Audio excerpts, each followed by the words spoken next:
À la une de ce journal, après un an de formation, la 6e promotion des médiateurs et négociateurs de l'école professionnelle de la médiation fait sa sortie officielle.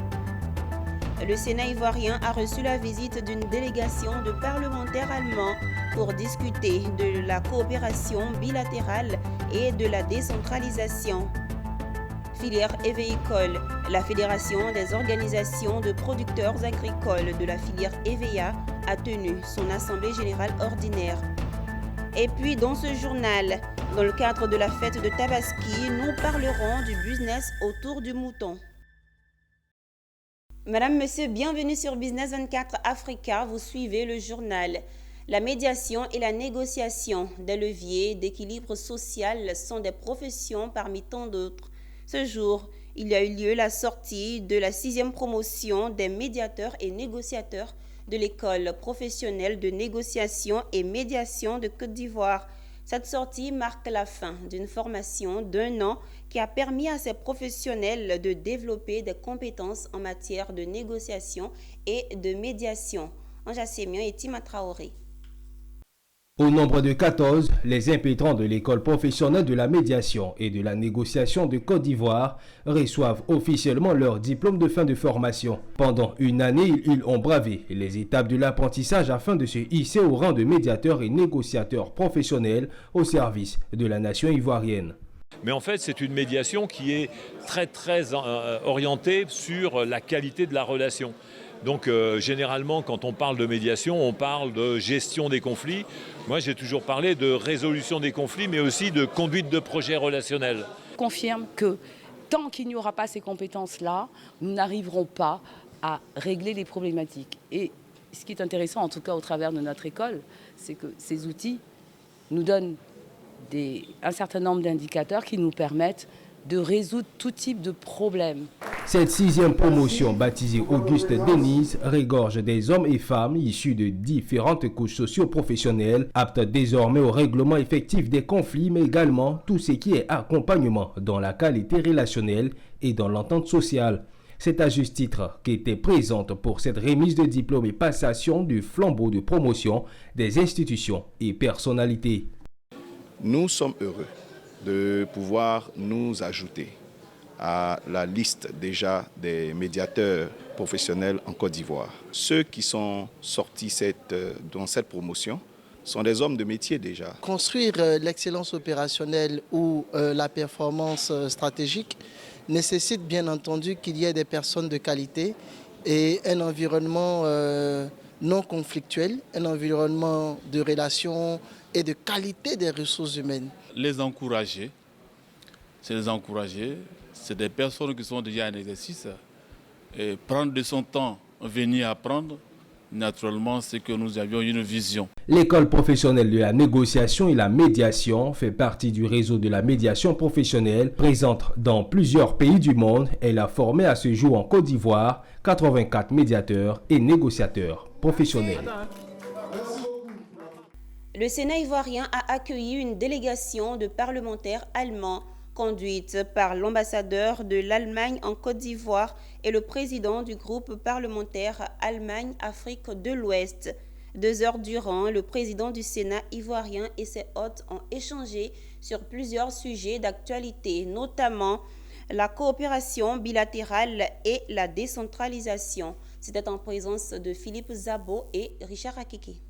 C'est environ une dizaine de parlementaires allemands, conduits par le docteur Karamba Diaby, président du groupe parlementaire Allemagne-Afrique, qui est venu dans un premier temps présenter leur civilité au président du Sénat, puis dans un second temps présenter le groupe parlementaire Allemagne-Afrique. De cette présentation a découlé des discussions autour de plusieurs thèmes dont les plus importants étaient la coopération ivoiro-allemande et la décentralisation.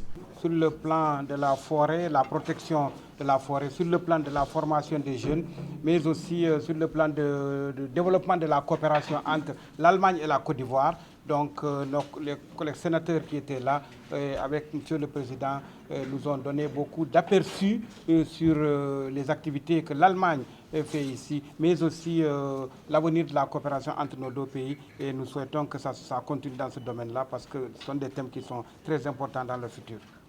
Nous avons discuté des questions de coopération bilatérale, Et nous avons convenu, dans le cadre des activités du Sénat, d'établir un rapport étroit, des rapports de coopération entre les régions de Côte d'Ivoire et les Länders qui correspondent aux régions en Allemagne.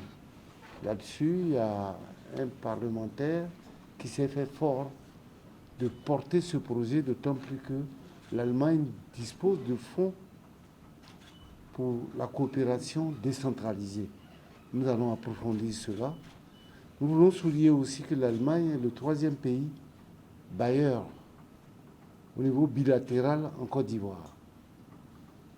Donc c'est un pays très important. Pour marquer la solennité de cette rencontre, le président du Sénat avait à ses côtés ses vice-présidents, les membres des groupes parlementaires PDCI, RDA et RHDP. La délégation allemande était conduite par Ingo Herbert, ambassadeur de la République fédérale d'Allemagne en Côte d'Ivoire. Intéressons-nous au secteur évéicole dans ce journal.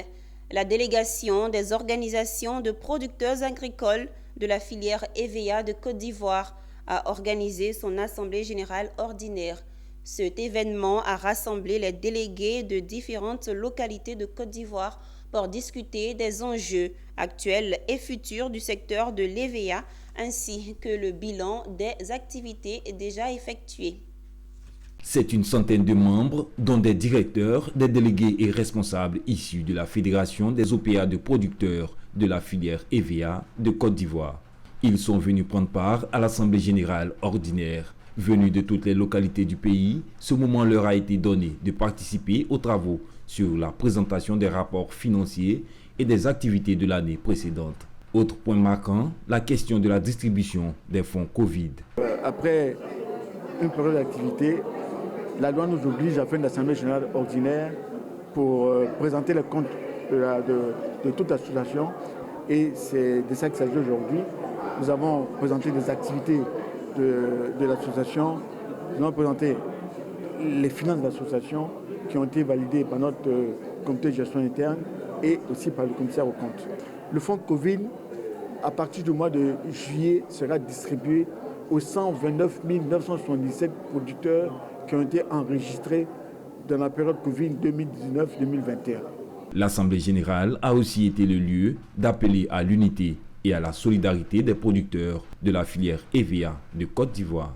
Ma première attente est que l'ensemble des présidents de la filière prennent sur eux pour que la bonne ambiance règne, pour qu'il y ait l'entente. C'est la seule condition pour que nous puissions travailler sereinement, que le producteur puisse trouver des solutions à tous ces problèmes et que l'usinier aussi puisse travailler sereinement.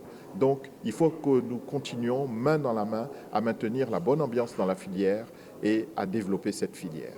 Notons que conformément à l'ordonnance numéro 2011-473 du 21 décembre 2011, fixant les conditions de création des organisations interprofessionnelles agricoles et la loi numéro 60-315 du 21 septembre 1960 relative aux associations, la Fédération des OPA de producteurs de la filière EVEA de Côte d'Ivoire a été créée le 16 mai 2019. Elle contribue à favoriser le bien-être des producteurs issus de ce secteur d'activité.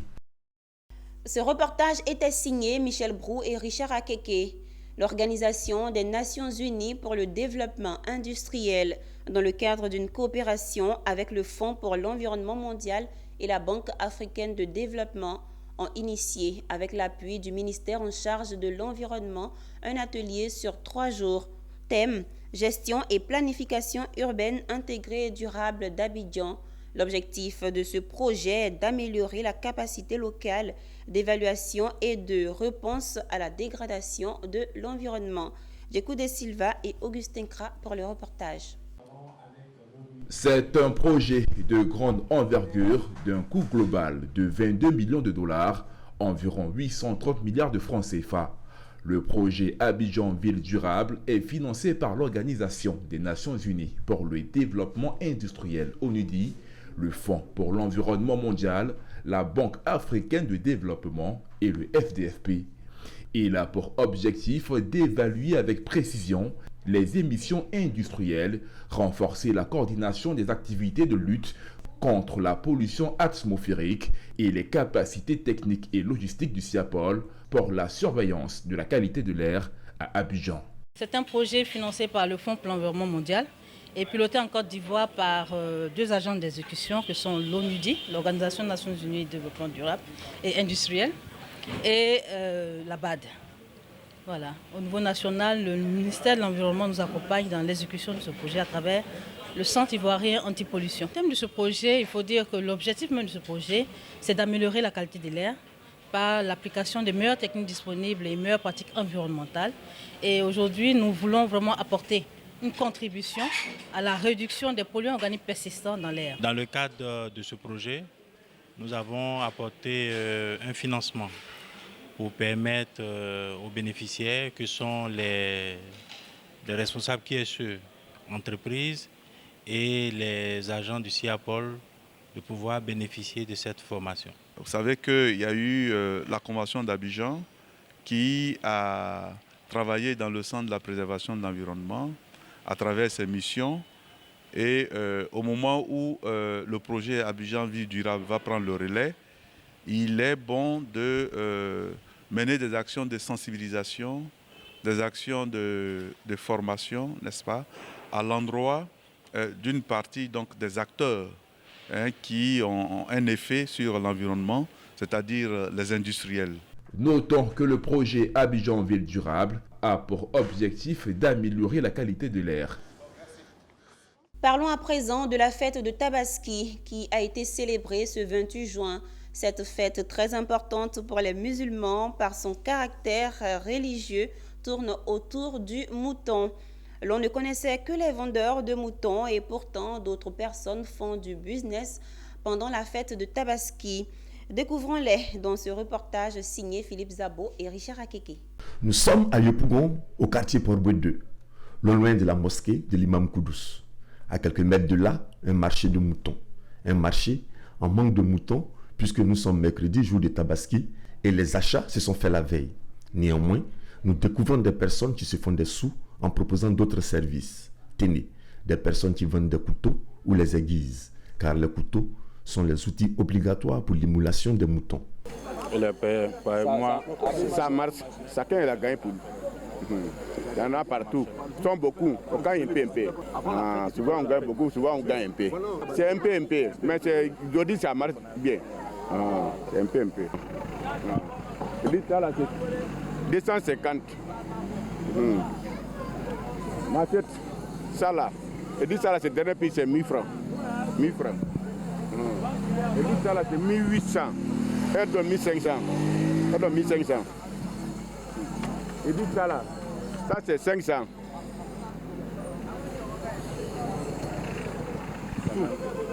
C'est même ça, même c'est 500. Je viens acheter un mouton pour la fête de Tabaski.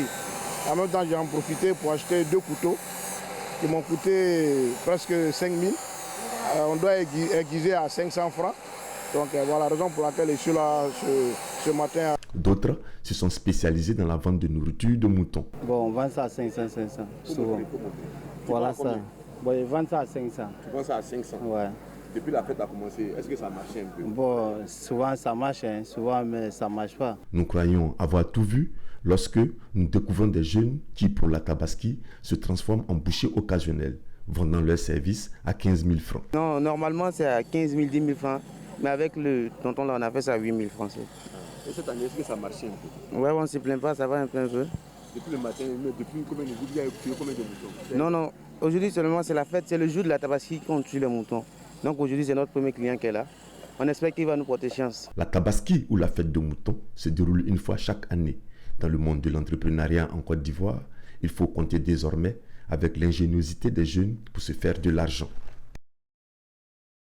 À l'occasion de la fête de Tabaski, dans le Lodjibois, les fidèles musulmans de Divo se sont retrouvés à la mosquée Ouda du quartier Dialogue. L'imam Yaya Dosso Junior a prié pour les fidèles et la réconciliation en Côte d'Ivoire. Djekou de Silva, Jonas Zagoki, dans un commentaire de Michel Brou. Ils sont venus de tous les quartiers pour la mosquée Ouda du quartier Dialogue. L'imam Yaya Dosso Junior a prié pour les fidèles et la réconciliation en Côte d'Ivoire. Comment construire un pays qui a souffert des divisions comme la Côte d'Ivoire? Pour l'imam Yaya Dosso Junior, des actions doivent être menées pour la paix et la réconciliation, et ceci par la promotion du dialogue et l'action collective.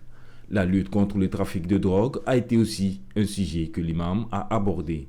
Vraiment, nous sommes dans un jour de fête, la fête du Tabaski. Le Tabaski, c'est un moment où les musulmans doivent reconnaître vraiment la gloire d'Allah subhanahu wa ta'ala. Ce que Dieu a fait pour nous. Le miséricorde d'Allah subhanahu wa ta'ala. Dieu avait promis à Ibrahim d'immoler son fils, mais en récompense de ça, il a dit aux musulmans qu'on n'a qu'à immoler les bêtes. J'ai prié pour la jeunesse, parce que quand on regarde aujourd'hui la jeunesse, vraiment, ça fait peur, et ça fait peur, et ça fait peur. Parce que la jeunesse aujourd'hui, rien dans leur tête que l'alcool, la drogue, la boisson. À cette occasion, l'imam a également prié pour le président de la République, son Excellence Alassane Ouattara, et les défunts premiers ministres Amadou Gon Coulibaly et Ahmed Bakayoko. Restons toujours dans la fête de Tabaski et rendons-nous à Grand Bérébi. La commune a servi de cadre à la communauté musulmane pour la prière de l'Aïd el-Kébir ou fête de la Tabaski. Occasion pour l'imam officiant El Hadj Inoussa Diarasouba, imam principal de la grande mosquée et président du COSIM de la ville, ainsi que les autorités, d'appeler à des élections apaisées. Abel Kouao dans un commentaire de Anja Sémian. La grande gare routière de la commune de Grand Bérébi a servi de cadre à la communauté musulmane de la dite commune pour la prière de l'Aïd el-Kébir ou fête de la Tabaski. À cette occasion, l'imam El Hadj Inoussa Diarasouba, imam principal de la grande mosquée et président du COSIM de la ville, était l'officiant de la prière. Donc, tout musulman doit être un artisan de la paix, doit sensibiliser chacun de nous à la paix, pour que Grand Bérébi puisse se développer. Grand Bérébi soit une grande ville parmi les grandes villes de Côte d'Ivoire. Je suis venu partager cette fête de Tabaski, qui est la fête de Nouvel An de nos parents, nos frères musulmans. C'est une année spéciale parce que c'est une année électorale. Et je suis fier aujourd'hui que l'imam a passé un message de paix, surtout de paix. Parce qu'après ces élections, on va continuer à rester ensemble. Ce matin, c'est pour nous un immense plaisir d'être à vos côtés, moi et tous les élus ici présents, parce que nous savons l'intérêt que vous accordez à cette fête. Nous voulons vous dire merci, parce que ce n'est qu'avant-hier qu'il y a eu la fête du Ramadan, et après un long mois de pénitence, vous avez encore observé des moments spirituels, je dirais, très forts, pour que 2 mois après, nous soyons ici pour célébrer la fête de la Tabaski. Rappelons que dans l'après-midi, une finale d'un tournoi de Maracana de la cohésion sociale intervillage doté du trophée Gérard Gosso de la Tabaski s'est disputée entre les villages de Diminikro et de Baba. Les fidèles musulmans de la région du Cavali ont eux aussi célébré dans l'allégresse la fête de l'Aïd el-Kébir 2023. Pour cause, le chef de l'État, Alassane Ouattara, leur a offert d'importants dons vivres et non-vivres. Les musulmans des 4 départements du Cavali n'oublieront pas de sitôt cette fête de partage 2023.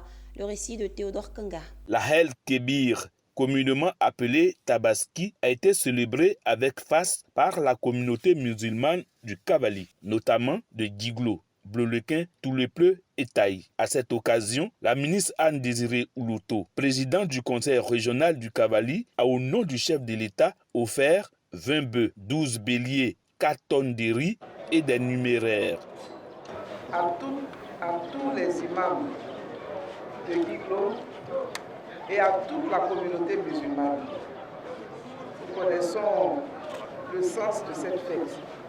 C'est une grande fête pour la communauté musulmane partout dans le monde.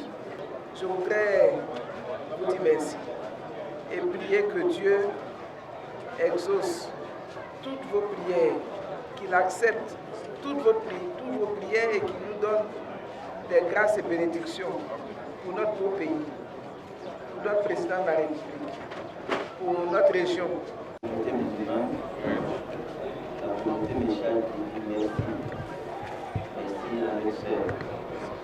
Cette caravane de dons, initiée par Anne-Désirée Oulouto, a conduit sa délégation à Diglo, Bleulequin, Toulepleu, Taï et dans plusieurs autres villages de la région. Partout où elle s'est rendue, l'émissaire du président de la République a livré un message de paix et de cohésion sociale. Tout autre chose à présent, la deuxième édition de la journée de la célébration de la femme Yaoulé a eu lieu le week-end dernier dans 2 localités du département de Bois-Flé, à savoir Bozi et Ndakofi Yobwekro. Cette rencontre a été une occasion pour la promotrice de l'événement d'exhorter les autorités à se pencher sur l'autonomisation de la femme Yaoulé. C'est une rencontre qui a débuté dans la matinée dans le village de Bozin où elles sont sorties nombreuses, ces femmes Yaoulé, dont les nombreux talents doivent être organisés et encadrés par une structure permanente en vue de son autonomisation. Au cours de cette célébration, elles ont reçu du matériel des mains de la représentante du parrain, le ministre de la Promotion de la bonne gouvernance et de la lutte contre la corruption, Zorobi Balo, pour l'accompagnement dans leur autonomisation. Tout comme à Bozi, les femmes de Ndakofi Yobwekro sont sorties nombreuses pour prendre part à cette rencontre. L'idée de consacrer une journée pour la célébration de la femme Yoré est partie d'un constat amer. En effet, bien qu'étant le véritable pilier de la société en milieu rural, la femme Yoré dans ce milieu n'exerce aucune activité génératrice de revenus. Elle s'adonne exclusivement aux travaux champêtres dont elle ne bénéficie pas des revenus qui vont essentiellement à son mari. Contrairement aux femmes gourous qui, à travers leurs activités agricoles, ont acquis l'autonomie financière en approvisionnant toute la Côte d'Ivoire en produits agricoles divers. Ce fut une occasion pour la représentante du parrain de les rassurer. Le ministre Zorobi Efifan Balo, il a eu toujours à cœur le développement de sa riche région. Il me charge donc de vous dire que vous pouvez vous tranquilliser pour pouvoir vendre vos produits. Et ça, en tant que femme, présidente des femmes, je saurais traduire auprès de la première dame l'urgence de vos besoins. Pour rappel, le peuple Yaoulé est un sous-groupe du peuple Baoulé se trouvant dans la région de Bois-Flé. Et puis à Bondoukou, l'ONG La Colombe Ivoirienne pour le bien-être social, CIBES, a procédé à la remise officielle de kits d'installation aux bénéficiaires du centre d'accueil et de prise en charge des victimes de traite de personnes de Bondoukou, projet mis en œuvre par Expertise France avec le soutien de l'Union européenne. On voit tout cela avec notre correspondant Anissé Kouadio. Cérémonie de remise officielle des kits d'installation des bénéficiaires du centre d'accueil et de prise en charge des victimes de traite de personnes de Bondoukou, nécessitée par Expertise France avec le soutien financier de l'Union européenne. La cérémonie de ce jour est pour Expertise France d'une importance capitale, car l'accompagnement à la réinsertion sociale et économique est l'objectif ultime de la composante 3 du projet. Ce projet d'appui à la protection, à la réhabilitation de 60 victimes de traite des êtres humains et 40 personnes vulnérables est exposé aux actions de prévention de la traite des êtres humains dans les régions du Gontougou et du Bunkani au nord-est de la Côte d'Ivoire, mise en œuvre par l'ONG La Colombe Ivoirienne pour le bien-être social, CIBES. Les filles et les jeunes qui ont bénéficié de cette formation puissent pérenniser l'action de la lutte contre la traite de personnes et que eux-mêmes ils soient aussi des relais. Ce sont des personnes qui vont bénéficier d'activités génératrices de revenus, qui pourront s'installer à leur propre compte et survenir à leurs besoins grâce à ces kits d'installation. Par ma voix, les bénéficiaires vous remercient et expriment leur joie pour leur réhabilitation sociale. Marlette José Sissoko, sous-directrice de la prise en charge des personnes victimes de la traite des personnes au Comité national de lutte contre la traite des personnes, a salué cette initiative qui vise à rétablir la dignité humaine. Un sincère remerciement à l'Union européenne et à Expertise France pour cette fructueuse collaboration. Ce centre d'accueil de la Colombe Ivoirienne pour le bien-être social CIBES de Bondoukou a ouvert ses portes le 16 juin 2022 avec une capacité d'accueil de 60 personnes. Marque un tournant dans la vie de ces personnes vulnérables et leur a donné l'espoir d'un avenir prometteur. C'est la fin de ce journal. Merci de l'avoir suivi. Les programmes se poursuivent sur Business 24 Africa, la télé utile.